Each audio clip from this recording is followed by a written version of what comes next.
beyond fairy tale. It's inconceivable. There it is. Doyle's done it. Eastgate steps into poker history. This is the greatest sport in the world.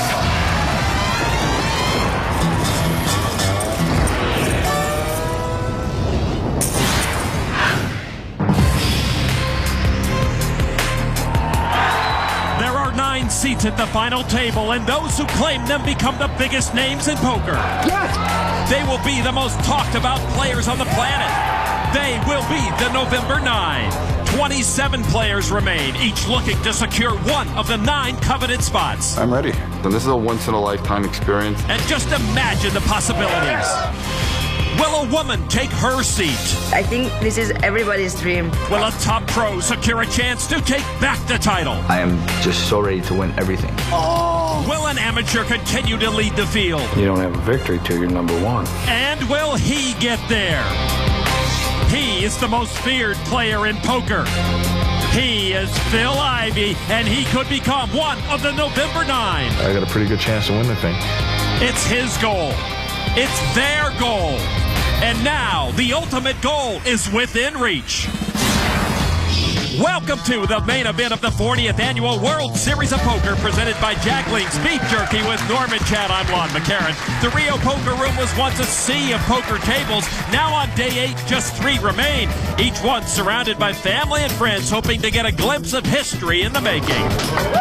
At the outer table sits the last woman in the field, a former sports marketer from Spain, Leo Margetts. At table 2 sits a student from the University of Kentucky, Billy Kopp, who was second in chips. Also there is bracelet winner, poker pro, Antonio Esfandiari.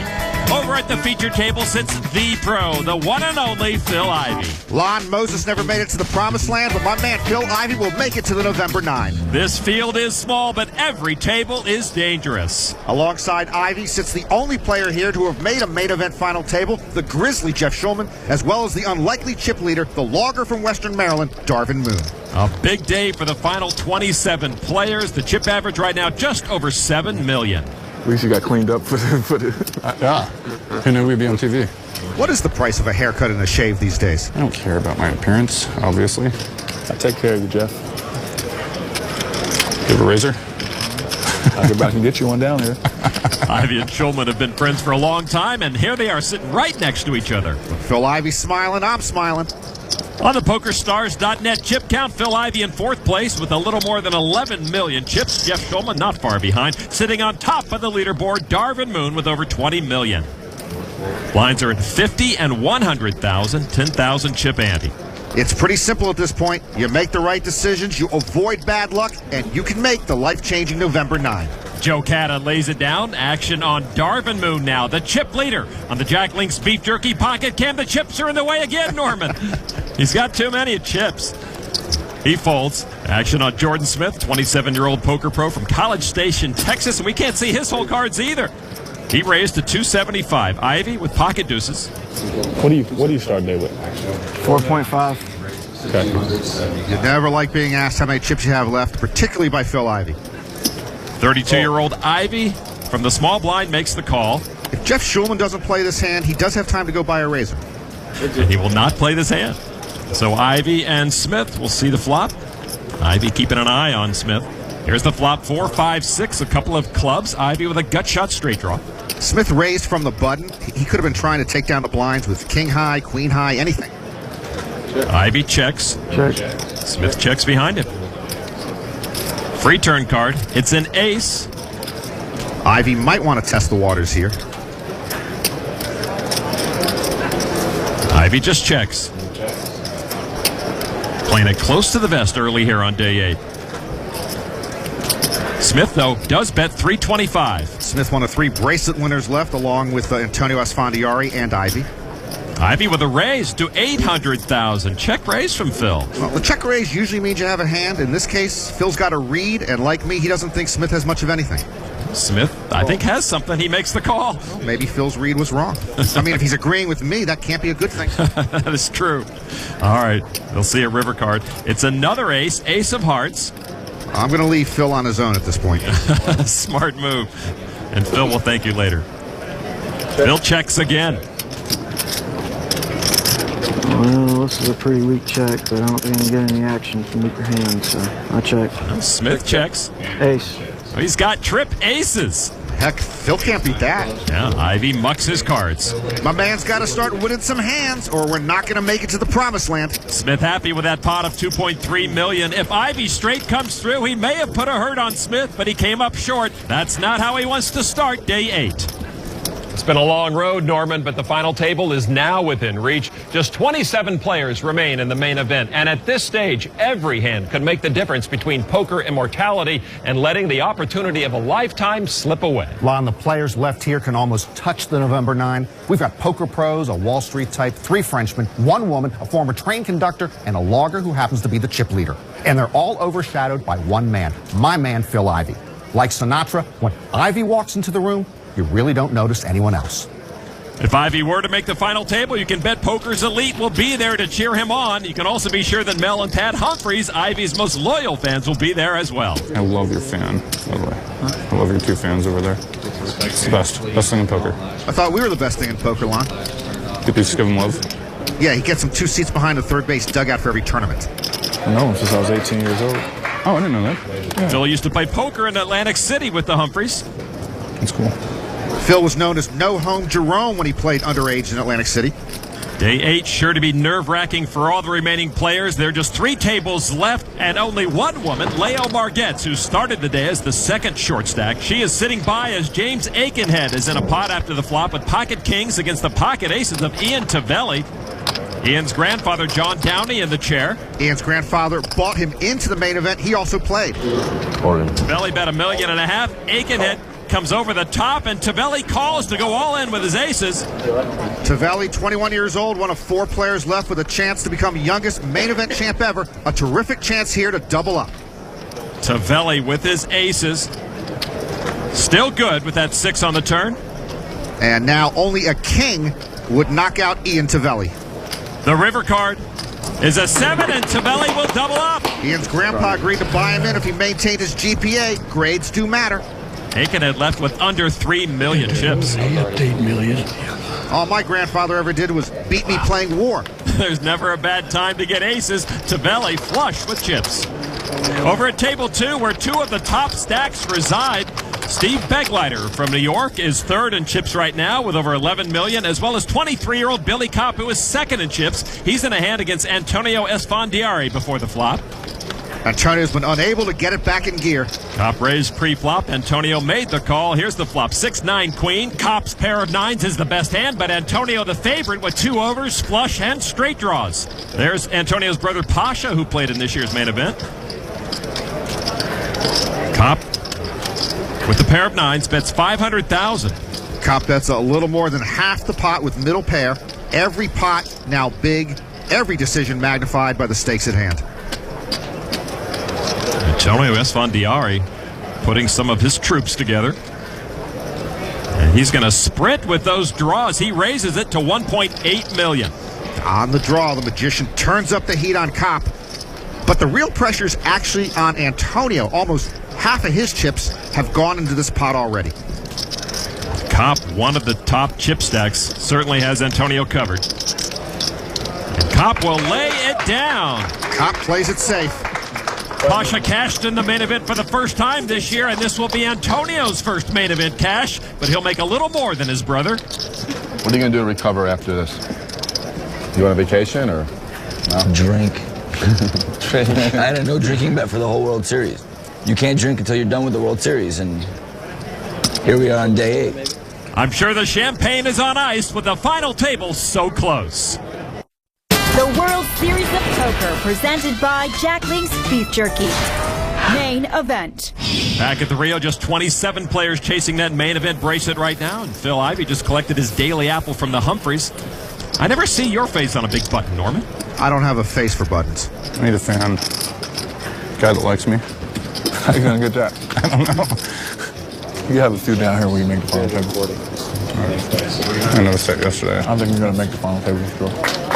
I feel like you're going to make the final table. Me, I'm questioning it. I feel that way. It's weird. I don't like this type of talk, Phil. Forgive his pessimism. Now with 4 top 27 finishes, Ivey has yet to make a main event final table. I think I've been pretty unlucky in the main event so far. I've come close 3 times.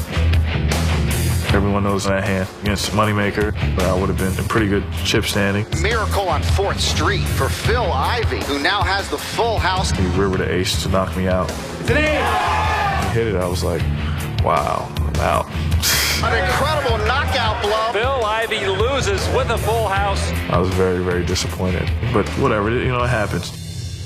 My man, Phil Ivey. Phil Ivey. Phil Ivey, how hasn't he won the main event? This year, I really feel like I have a legitimate shot at winning this tournament. You know, when you first sit down and you play and there's 6,500 people in there, you really don't feel that way. Ivey's been my man to win the main event for the last 7 years. If I did not learn what I learned in those last 3 events, I would have gotten knocked out of this event. But I was a lot more patient. I'm good in these situations. And I took my time and I decided that I'm going to try to win this thing. What would I give up for Phil Ivey to win the main event? I'd give up the ace of spades, Klondike bars, and lawn.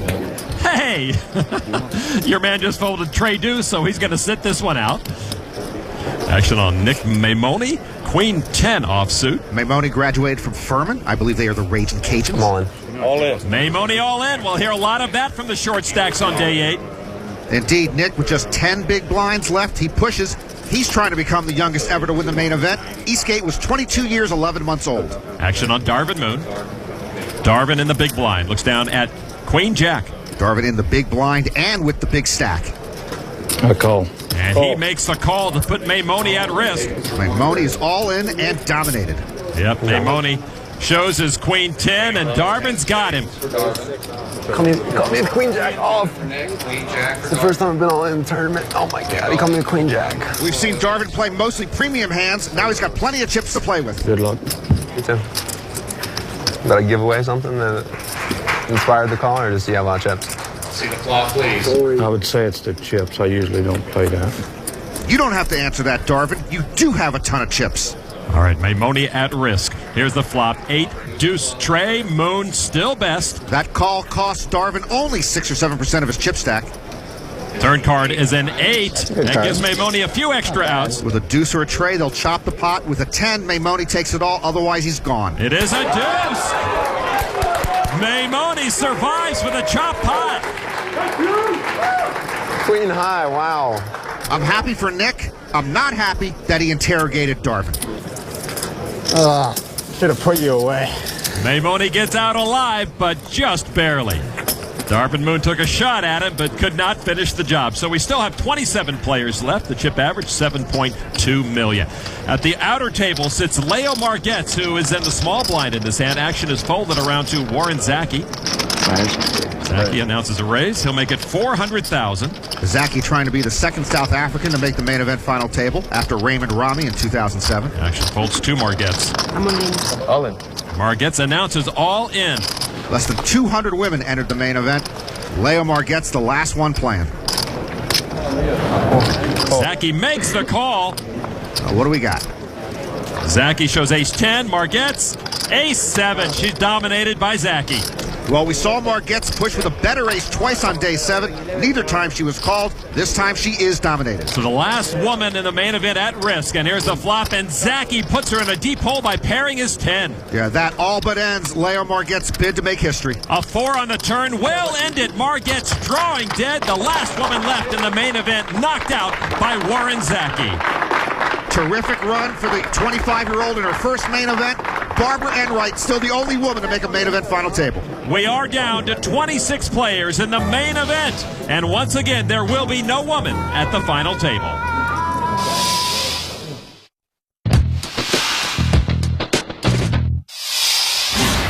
Back inside the Rio, Leo Margetts making her way to the exit, just knocked out of the 09 main event. 26 players remain, all of them men. Like the old days with Wild Bill Hickok and Doc Holliday and Bat Masterson. The last girl, though. Huh? You made it. What? Last woman in the event. She's out? Oh, so you're the last one. Now I see why Card Player Magazine doesn't publish much humor. How can they be so relaxed with the final table so close and millions of dollars at stake? Not much has changed on the leaderboard. Ivy has slipped to 5th, Shulman to 9th. Darvin Moon continues to be the chip leader. Ian Tabelli now 7th in chips thanks to that recent double up. At table 2, Antonio Esfandiari watching as a four-way pot happens around him. Steve Begleiter rivered a flush. He has the check mark. Antoine Saout, one of 3 Frenchmen in the field, will check the river. Kevin Schaffel now will take a shot at it. 750,000. Schaffel, the oldest player left at age 51, bluffs at it. Another French player, Ludovic Lequet, will lay his hand down. Steve Begleiter now. $1.5 million on top. Will raise it to $2.25 million total. The flop and the turn were checked, allowing the former Bear Stearns executive to hit the runner-runner flush. Action on Antoine Saout. He had a straight flush draw on the flop. If he bet it, the hand might have been over. He lays the hand down. Now to Schaffel, who would be playing the board, which is not a good thing. He lays it down, and Begleiter takes the pot. Begs, begs, begs. From Aussie, Aussie, Aussie to begs, begs, begs. You guys practiced that last night? Steve, he's our man. If he can't do it, no one can. Whee! Go, Steve. Begleiter's been on a great run here. Quite a contrast to the recent turmoil in his financial world. I spent 24 years, my whole working career at Bear Stearns. I ran the corporate strategy area, was on the management committee. We had a very heavy concentration in the mortgage business. We thought we had things under control, and we had a liquidity crisis. A liquidity crisis is sort of like having a heart attack. One moment you're fine, the next moment you're dead. And in a very short period of time, we went from, struggling to out of business. It was a very, very dramatic time. You feel all sorts of emotions. You're ashamed, you're embarrassed because you're part of this, and I was part of the management team, and so part of it's my responsibility. Did people make mistakes? Did I make mistakes? Absolutely, but I don't think anybody did anything other than what I thought was absolutely the right thing to do in a situation. When you hit the bottom, you really find out who your friends are. I'm lucky I found out I had a lot of friends. And Begleiter does have a lot of friends on the rail, many of them from his home poker league in Chappaqua, New York, where he won his main event seat. The league members will share 20% of his winnings. 26 players left. The blinds at 60 and 120,000. Back to the featured table, and Darvin Moon. Darvin's got pocket aces. I overheard Darvin telling people after day 7 how he keeps getting pocket aces, and here they are again, this time under the gun. He earned his seat by winning a tournament at a Wheeling, West Virginia casino. He limps in. All right, take him on, Phil. Phil Ivey, Trey Deuce. All right, next time. Yeah, he folds. Shulman. Couple of hearts. Jack 7 into the muck. The action folds over to Nick Maimoni. Maimoni says no thanks. Andrew Lichtenberger, 21-year-old from New York, with Jack 9 of diamonds. And Lichtenberger also with a chance to become youngest main event champ ever. And he will limp in as well. Small blind now. Marco Mattis with pocket sixes. A German student. He's just 22, but he cannot beat Peter Eastgate's record. He makes the call. Now the big blind, Joe Cata. 7-5 offsuit. He's 21 years old. He can become youngest world champ ever. He can play for free, so Darvin's aces have to take on 3 other players. Darvin slow plays those aces, and he's got 3 young hitchhikers along for the ride. 9-9-5. Lichtenberger hits trip 9s. Darvin Moon fell way behind very quickly. Darvin in the hand with 2 21-year-olds and a 22-year-old. Mattis checked. He flopped 9s and 6s. Cata now, he flopped 9s and 5s. Cata's got a 1% hand. He's going to bet at 200,000. Darvin Moon with aces up. Only second best, though. Darvin, by the way, is 45 years old. He'll make the call for 200,000. Lichtenberger flop trips. This is Lichtenberger's first World Series, and he cashed here 5 times this year. And he flat calls. Now Mattis. Well, Mattis now getting 6-1 on a call here. Looks like he wants to hang around. He will stick around, so all 4 players will see the turn. Darvin and the pips. Turn card now. Trey of hearts. Lichtenberger still with a strong grip on his hand. Mattis checks again. Cata's drawing dead. He checks. Darvin's got to think his aces up are good. And with his aces and 9s, he bet 700,000. To Lichtenberger now. He's got a hammer lock on this baby. And just calls again. Andrew chooses to just smooth call again with his trip 9s. Mattis gets out of the way. Cata with a final peek and says goodbye to his cards. So heads up, Darvin Moon and Lichtenberger. Moon looking for help. 10 of clubs does not do it. Lichtenberger gets the check mark with his 3 nines. Andrew giving a good long look to Darvin Moon. Darvin bets $1 million with his aces up.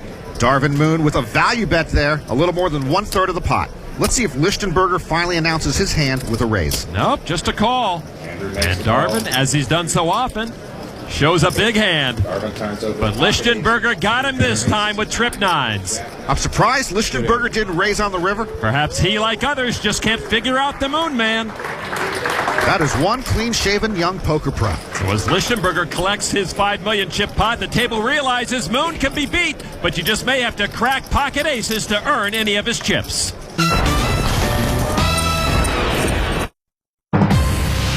Every hand matters. Every elimination counts. And we are now one step closer.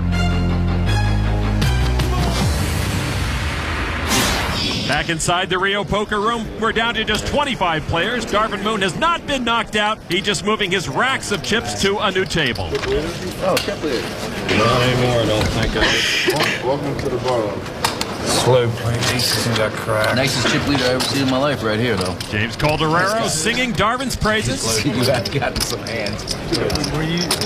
Darvin not happy about how he played those aces at the featured table. Come on, buddy, you're still the chip leader at the main event. Can't we get a smile? Darvin has lost a couple of million, but he is still top dog. Phil Ivey and Jeff Schulman continue to hold spots in the top 10. Steve Begleiter remains in 4th place with over $12.5 million. Day 8 has not been too kind to Mr. Ivey, but he is 6th in chips, and as long as he's in this event, everyone should be afraid. Be very afraid. Come on. Nick Maimoni moves all in again with Queen 5 suited. And this time Maimoni has less than 9 big blinds left. Action around to Phil Ivey. Maimoni's favorite player, he told us. Pocket jacks. Well, Nick Maimoni is going to have company. On the button, Phil will make the call. So only the blinds to act behind Phil. Jeff Schulman in the small blind. Ace 4. Thought about it, but folded. The big blind folds. Hope I'm live. Nope, I had one. Maimoni all in and behind again. It's like Joe Stapleton says on Poker Road, if you can't take the best of it, take the worst of it. So Maimoni in trouble against the pocket jacks of Phil Ivey. 30 seconds, Phil. I love you. I almost wanted to come. Oh, please, Phil. Let's not be ridiculous. Here's the flop. Deuce 8-10. Ivy still in control. No queen there. Phil's got that look. Hey, Nick, you're going to walk away with 350 large, and you can tell people Phil Ivey knocked you out. Maimoni said he was happy just to make the top 100. Turn card now. Oh! There's the queen for Maimoni. See, Phil, you really didn't want that to come. Boy, Phil looks a little green in the gills. Ivy now will need a jack or a 9 for a straight to knock Nick Maimoni out. The river card is an 8, and Maimoni stays alive. I showed Amy too. I mean, I have to. I said, sorry, Phil. Phil thinking you can stick your sorries in a sack, son. Woo. Living on a prayer. Phil Ivey hoping it's not deja vu all over again. Yes, another World Series. No, Phil, this is your World Series. Now shake it off. Over table 2 here at the Rio, Antonio Esfandiari sitting by as 3 players saw a flop of 10-7-6. Francois Baumagere with pocket jacks. Steve Begleiter with pocket 4s. Billy Kopp just flopped a pair of 7s and a straight draw. Baumagere raised pre-flop. Begleiter called, and then Billy called out of the big blind. Kopp bets the flop, $700,000. Baumagere, the poker coach, with the overpair to the board.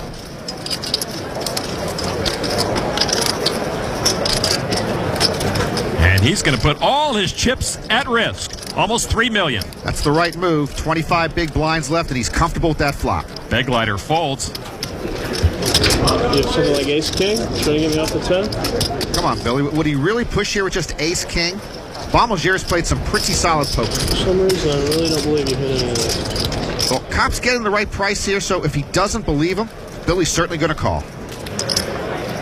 At this point, Baumagere's got to think his jacks are good, but he doesn't want Kopp to call. Kopp does call with his 7s and a straight draw. Baumagere looks uncomfortable. But Kopp will have to come from behind to knock out Baumagere. Come on, one more time. Hold. Baumagere, one of 3 Frenchmen left in the main event. So many outs. I don't like this. Now the turn card. It's an ace. Baumagere still ahead. That's a good card. Billy Kopp needs a 7, 8, or 9 to knock out Francois Baumagere. And the river card is the 9! Kopp hits the 10 high straight. Baumagere is gone. It is hard to work so long to get here and to go out that way. Billy Kopp gets us closer to the final table with that knockout. Baumagere finishes in 25th place.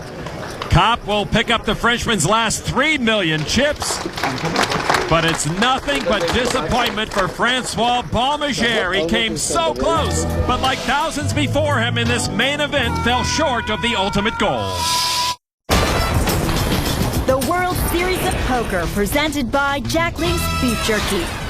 Main event.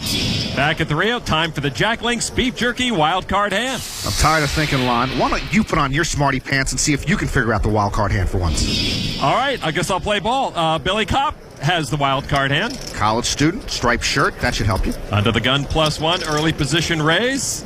Usually indicates strength. I'll go with a pocket pair. I'll go with the Lon McCarron Memorial Pocket Jacks. Antoine Saout in the big blind with pocket 4s. Saout dropped out of engineering school. He's been a poker pro for less than a year. He makes a call from the big blind. If Kopp has pocket jacks, then I'm an archaeologist. All right, here we go. Heads up to the flop. It is 5, 6, 9, couple of hearts. Saout checks. If I'm Billy Kopp with jacks, I see straight and flush draws possible out there, so I want to take the pot down right now. He does bet 600,000. That's 80% of the pot. You still have him on pocket jacks. Saout reaching for chips. I guess he doesn't believe me that Kopp's got jacks. He calls. If Kopp has pocket jacks, then I'm a Hungarian neurosurgeon. All right, here we go to the turn. It's another 6. Might slow them down. Saout does check. You know, it's amazing. You're trying to figure out hole cards, and I don't think you can even tell me the name on your own driver's license. Kopp checks as well. What's Billy got? He's got jacks. River card is a tray. I still like the jacks. If Kopp's got jacks, then I'm Oprah. Saout checks a 3rd time, and if I'm Billy Kopp with jacks, that's good news. Have you played more or less than 50 hands of poker in your life? I got to bet it here if I've got jacks. Billy Kopp does put some chips together, 1.7 million. That is a funky, fishy river bet. He bet almost the pot. You want to change your vote? 80% of the pot again, just like he did after the flop. Well, Saout's not going anywhere. I'm not sure I like this. He does make the call. Kopp shows 7-4 of hearts. He rivered a straight. Actually, that's exactly what I had him on, but I couldn't say anything. He wins the Jack Link's Beef Jerky wild card hand. I think he tried to steal, flopped some draws, rivered a straight, and got lucky and got the chip lead. Kopp with almost 22 million. Phil Ivey's still on the leaderboard, but moving in the wrong direction. Darvin Moon is now 2nd in chips. The former chip leader is sitting by us. 23-year-old Jonathan Tamayo's in a hand on the turn against Eric Buckman. Both players checked when a 3rd diamond hit the board. River card is a queen of hearts. Buckman to act first. Buckman, one of the more accomplished players left in the field. 2 World Series final tables, 10 cashes. I also like him because he's a really good stud 8 player. Poker pro from New York. Will bet 1.1 million. Buckman bets 1/3 of the pot. Tamayo raised pre-flop from the button, and Buckman called him from the big blind. Tamayo also bet the flop, but right now Jonathan Tamayo appears to have a headache. He too is an accomplished player. 8 World Series cashes, 3 this year. And he makes the call. Buckman shows pocket 6s for a turned full house. And I assume Tamayo called with a big pocket pair. Remember the mounds of chips Tamayo used to have? Well, they are evaporating rapidly. Buckman over 11 million now. Let's get back to the featured table. You know, Phil Ivey was just a youngin' at his first main event, and we have 4 players left who could be the youngest ever to win the big one. Ian Tabelli in the field, and Joe Cata, Nick Maimone, and Andrew Lichtenberger all at the featured table. Andrew known online as Lucky Chewy. Chewy? I'll play with you. You've played with me? For sure not. For sure. Trust me, Phil knows who he's played with. I told you, though, once I win this, you get all the action. I heard that from about 5 different people already. Yeah. I'm not 5 different people, though. I book all of Phil's action. You got to come through me. Good luck. See you in Bobby's room. Bobby's room, home of the big game. Ivy, one of only 3 bracelet winners left in this main event. The last time a bracelet winner won the main event was in 2000 when Chris Ferguson took it down. Ivy with 7, count them, 7 bracelets. He won 2 this year. That's right, my man has 7 bracelets. Only a matter of time before he catches up to that other Phil. Action folds around 2. Bracelet winner Jordan Smith on the Jack Link's Beef Jerky Pocket Cam with Pocket 10s. Smith won his bracelet this year in No Limit Hold'em. He beat a field of almost 1,700. He's going to raise it up. 320,000. Action folds over to George Kara-Jorgis. Trying to become the first Canadian to win the main event. He'll lay it down. Nick Maimoni now on the button with Pocket 7s. Maimoni says if he wins enough here at the main event, he wants to travel to Africa and South America. Personally, I prefer Niagara Falls. All right. He's going to re-raise with his 7s to 825,000 total. Maimoni in dangerous waters again. That's nearly half his remaining chips. The blinds get out of the way, so the raise back to Smith. If Smith wins a lot of money here, I don't think he's going anywhere. He says he is unusually lazy. He makes the call for 505,000 more. The flop, 8 Queen 4. Smith still in control with the 10s. All in. All in? Maimoni calls all in. Nick is the one who's all in. You got a pair? What? 10s. Really?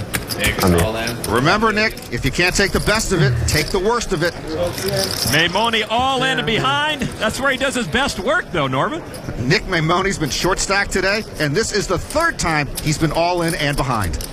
And the turn card. Oh, he does it again, hitting the 7. With this much luck, how is he not destined for the November 9? Neither player can believe what they just saw. Maimoni trying to double through Smith. He doubled through Phil Ivey earlier. Maimoni now looking to dodge a 10 to stay alive. The river card is a 9, and Maimoni will stay with us with almost 4 million chips, courtesy of Jordan Smith. Oh my Lord. Nick's still short stacked, but he could be Destiny's Child and headed to the November 9. That's sick, man. Sorry, unlucky. A charmed Maimoni still chasing the final table dream.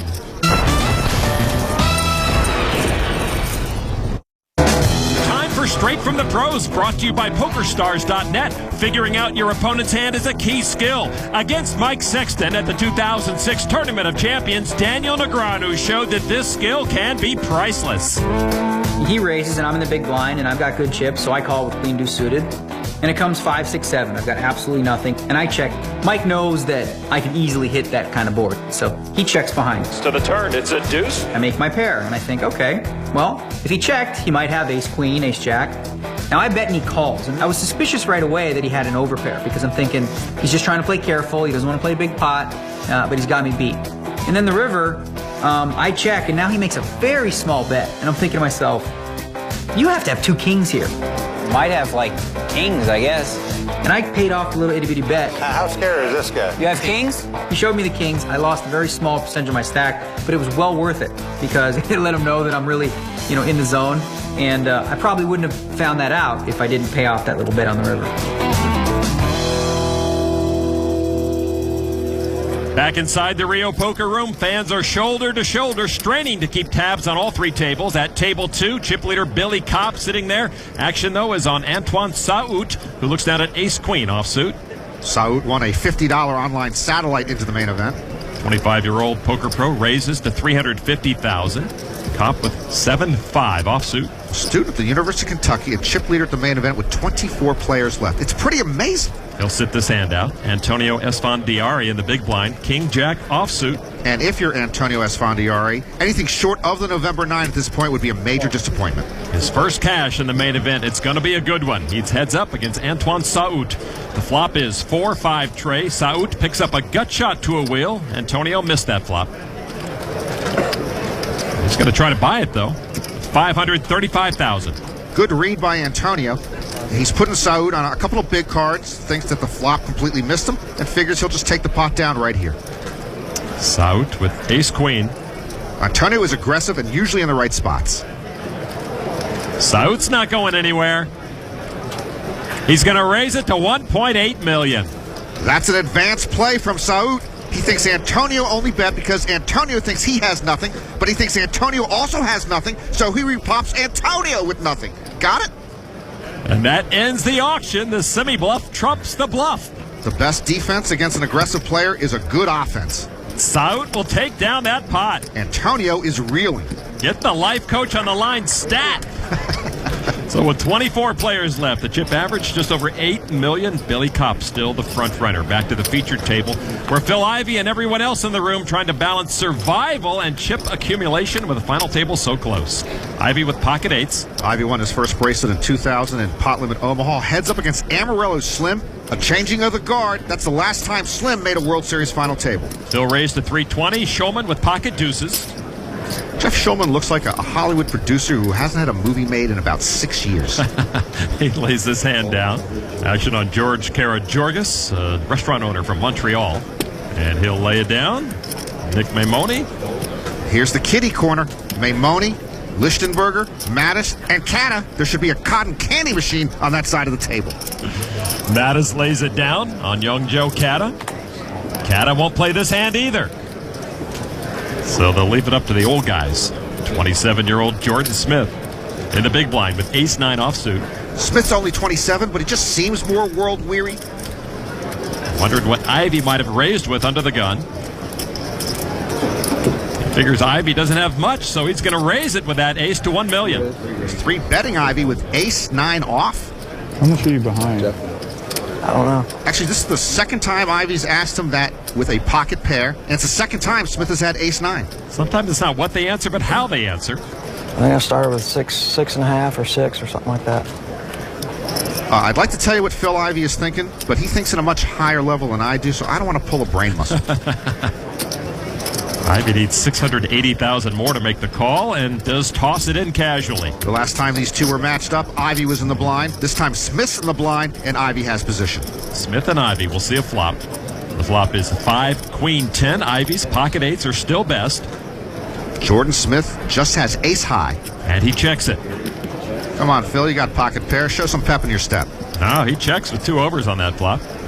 And now the turn card is another queen. Ivey still best, and he adds a flush draw. And Jordan Smith still with just ace-high. Smith? Check. We'll check again. This is a spot Ivey might pounce on with a pair and a flush draw. But no, he checks too. I'm surprised. River card, ace of spades. Ivey with a check mark, hitting his flush. Smith, though, got that ace. He has aces up. Check. Checks again.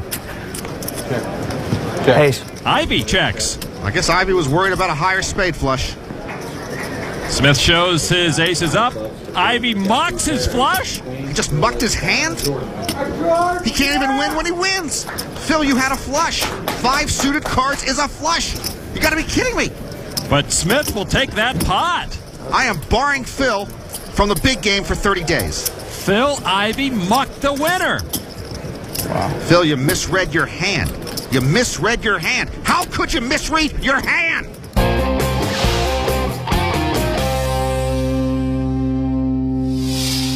Welcome back inside the Rio, where 24 players remain in the main event.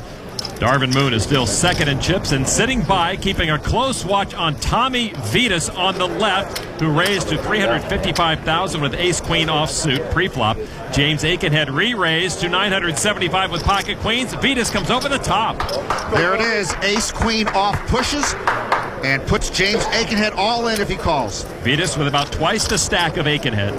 That's a 4-bet, and Aikenhead has to wonder if Vitas has aces or kings. Aikenhead hoping to become the first English-born player to win the main event. Mansour Matloubi, born in Iran, was a British citizen when he won it all in 1990. Big decision for Aikenhead. Cool. And he makes the call with the queens. Not sure he's too comfortable with it. Again, the ace-queen gets its comeuppance. Aikenhead makes the right decision. Now hopes his luck holds up. The flop, 9-7 king. That misses Vitas. Good flop for Aikenhead. Vitas down to a 3-outer. Only an ace would do it for him. You can see the tension on both players' faces. Turn card is a deuce. Aikenhead 1 card from doubling up. Vitas needs an ace and an ace only to knock out James Aikenhead. The river card is a 5, and Aikenhead survives again. With bad luck, Aikenhead would have been gone. With no bad luck, he's now among the chip leaders. Nope, James Aikenhead is not going home just yet. In fact, that double up now has him in 7th place. Let's take a look at the leaderboard. Billy Kopp and Darvin Moon are still 1st and 2nd. Jeff Schulman now in 5th place with almost 11 million. Phil Ivey right now has dropped off the leaderboard, but not by much. He sits with an average stack. I am still in shock over Ivey not realizing he had a flush. The rest of us sometimes misread our hands. Phil Ivey is not allowed to. Action on Nick Maimone with pocket 9s. Well, I think I'm going to have to take a personal day. I'm just too upset. I do not blame you. Maimone has announced a raise. Phil forgetting his hole cards is like Madonna forgetting her garter belt. 290. Maimone, the economics graduate, raises to $290,000. Action on Andrew Lichtenberger. And he will fold. Marco Mattis with pocket queens. He's a 22-year-old economics student trying to become the first German to win the main event. He plays poker and he's on the volleyball team. Hold on. And moves all in for about $2.5 million. Joe Cata on the button. He gets out of the way. So action on Jordan Smith in the small blind. You know, even if you're a pro, it doesn't hurt to look back at your hand once in a while. Just double check what you have. You're absolutely right. Smith folds. Action on Phil Ivey with pocket jacks. Got a jack of hearts and a jack of diamonds, Phil. I'll call it. And he makes the call. Maimone folds. Marco Mattis shows queens, and Phil Ivey in trouble with the jacks. Wow, it seems like the curse in the final 27 continues for Ivey. I thought he could have 10s. First, Phil misread his own hand. Now he misreads the other guy's hand. He's called off nearly 30% of his stack, and he's beat. Phil Ivey trying to turn his day around. Here's the flop, 5-10-5. Mattis still best, queens up now. Good flop for Mattis. The last time Phil played pocket jacks, he doubled up Nick Maimone. Turn card is a 7. One more card for Mattis to survive. Ivey has to have a jack to eliminate Marco Mattis. It's a 4 of diamonds, and Mattis will double up through Phil Ivey. Ivey bleeding chips gives up $2 million more. I don't like the look of this. Mattis seems honored to now own Phil Ivey's chips. Phil needs to take a timeout. Of course, he still doesn't know he mucked a winning flush. Phil and I need to have a sit down. All right, let's go to table 2. Antonio Esfandiari raised to $310,000 from under the gun with pocket 5s. Action folds now to Steve Begleiter. Begleiter with King 10 of clubs. No good can come out of King 10 suited from UTG +2. I believe I am quoting Henry David Thoreau. He calls for $310,000. Antonio looks a little dour today. Action on the big blind. He folds, so Begleiter and Esfandiari.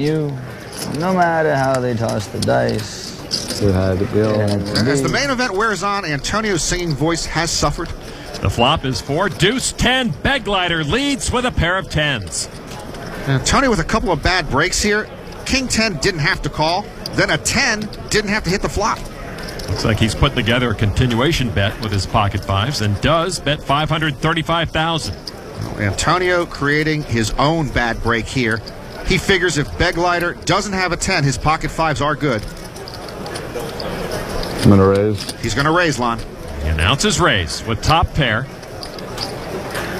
Steve Begleiter. Those are the chips to call. Let's see how much he wants to raise it. Antonio can't like the fact that the amateur has said raise. Begleiter will make it slightly more than $1 million more. This will be a good time for Antonio to stop fishing and to start cutting bait for the next hand.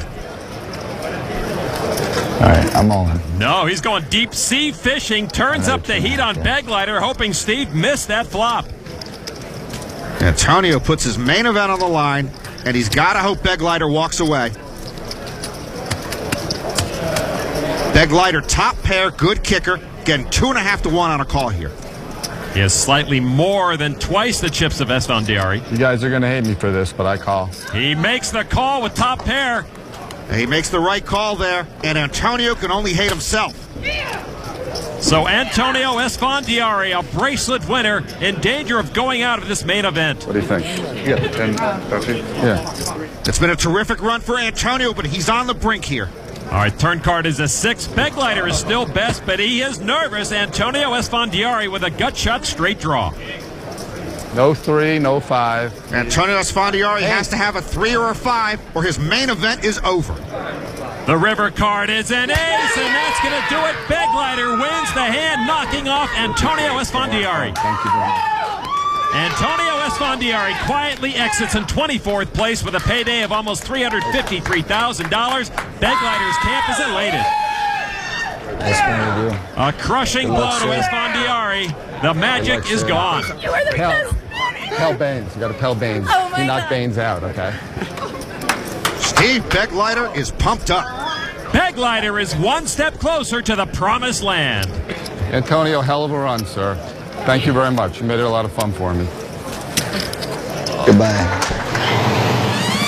The main event field is now down to just 23. This is the end. As a host of unknowns continue to rise, and though bruised and battered, Phil Ivey continues to loom. The November 9 is soon to be set. For Norman Chad, I'm Lon McCarran. Thanks for watching the World Series of Poker.